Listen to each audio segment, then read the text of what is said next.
عمر بن عبدالعزیز جس تخت پر بیٹھے اس پر سلیمان تھا، اس پر ولید تھا، اس پر عبد الملک تھا. ان تینوں نے اپنے من کو راضی کیا، عمر بن عبدالعزیز نے اپنے رب کو راضی کیا.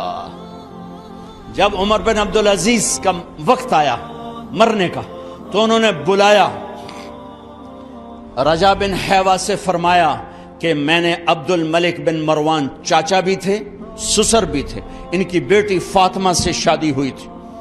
میں نے اس کو قبر میں اتارا، کفن کی گرہ کھول کے دیکھا تو اس کا چہرہ قبلے سے ہٹ چکا تھا، رنگ کالا سیاہ پڑ چکا تھا. عبد الملک بن مروان گورا چٹا تھا، یہ جگہ سرخ تھا، کالا.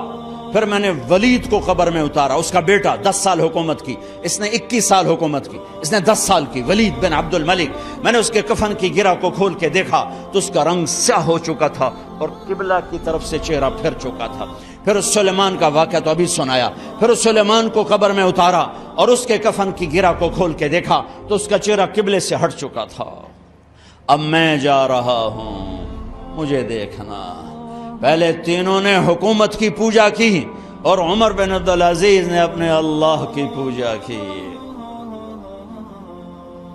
انہوں نے ایک بڑا عجیب خطبہ دیا جب خلیفہ بنے.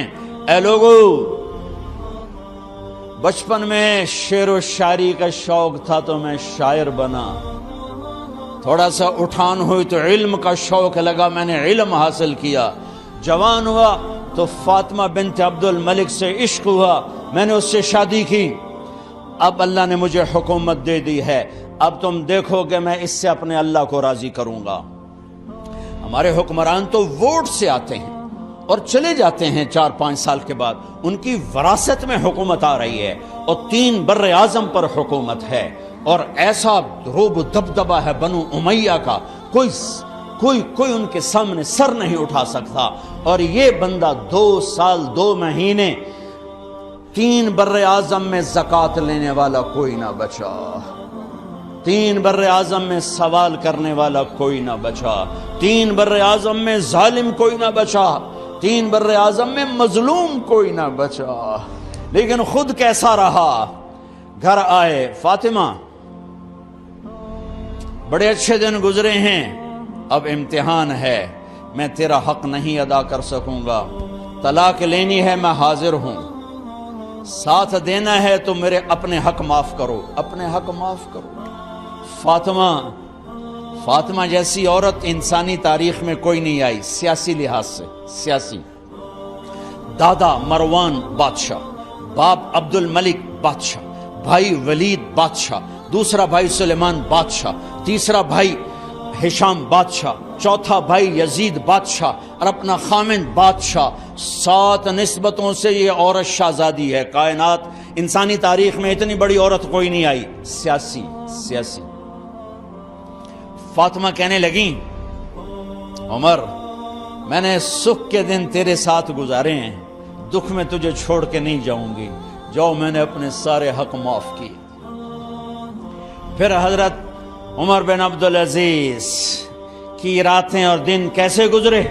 فاطمہ بنت عبد الملک فرماتی ہیں 2 سال 2 مہینے میں وہ میرے بستر پر میرے ساتھ نہیں لیٹے، انہیں غسل کی ضرورت نہیں پیش آئی.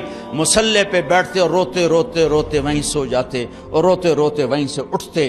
پر 3 بر اعظم میں ظالم کوئی نہ بچا، مظلوم کوئی نہ بچا، زکوٰۃ لینے والا کوئی نہ بچا، بھکاری بھیک مانگنے والا کوئی نہ بچا. 3 بر اعظم کو ایسے صاف کر دیا. یہ فیصل آباد بھی ان کی حکومت میں شامل تھا، چونکہ ملتان وہ بمبئی تک اور ملتان دیپال پور تک یہ سارا علاقہ ملتان میں آتا ہے. اور محمد بن قاسم نے ملتان فتح کیا ولید کے زمانے میں.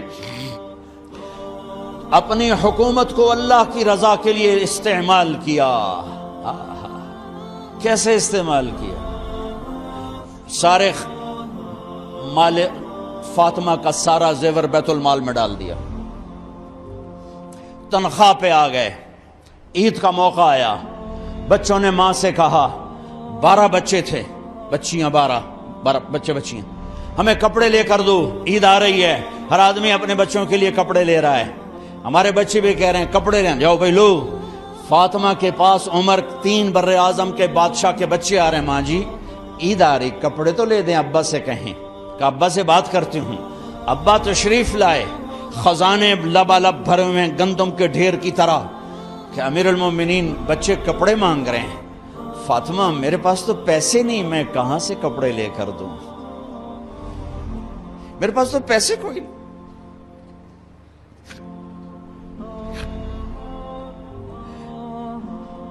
حضرت فاطمہ نے کہا پھر بچوں کا کیا کروں؟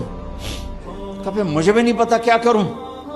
اس کے پہلے 3 حکمرانوں نے لوٹ مار کے بازار گرم کیے، ظلم و ستم کے پہاڑ توڑے، اور آج اسی خزانے پہ ایک شخص بیٹھا ہے جو اللہ کو راضی کرنے کے جھنڈے گاڑ رہا ہے. تو فاطمہ نے کہا آپ ایسا کریں، اگلے مہینے کی تنخواہ ایڈوانس لے لیں، اس سے میں اپنے بچوں کو کپڑے لے دیتی ہوں، اور گھر کا خرچہ میں مزدوری کر کے گھر کی روٹی چلا لوں گی. ارے اپنی تاریخ پڑھو، صرف ڈرامے ہی نہ دیکھتے رہ جاؤ.